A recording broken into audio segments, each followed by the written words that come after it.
If there's one animal that lives up to the saying, "You are what you eat," it's probably the giant panda.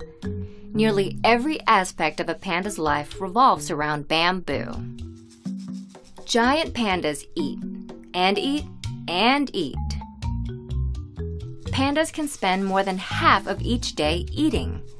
To understand why pandas eat so much, you need to look more closely at what they eat.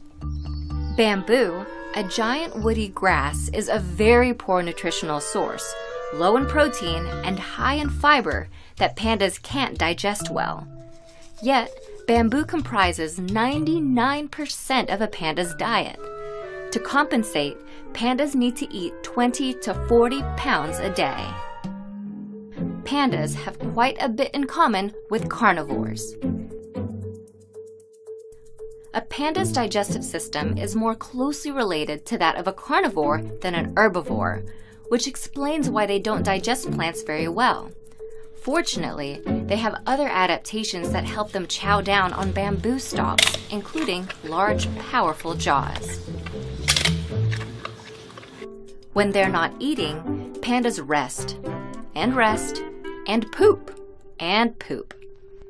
Since they don't digest bamboo very well, pandas end up passing a lot of it as waste, which unsurprisingly contains a lot of undigested bamboo bits. Pandas defecate more than 100 times a day, producing more than 40 pounds of waste. Pandas even go number 2 while they're napping. And they spend a lot of time napping as a way to compensate for their low energy diet.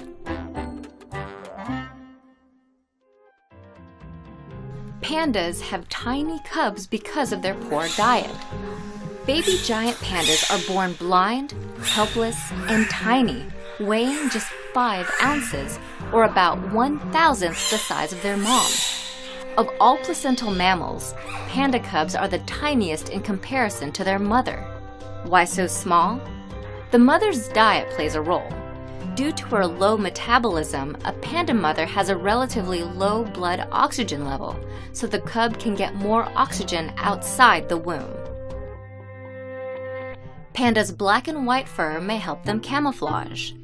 Once again, we can look at a panda's diet to help understand why its fur is the color it is. Pandas don't store enough fat to hibernate like other bears, so they have to keep eating bamboo all year round.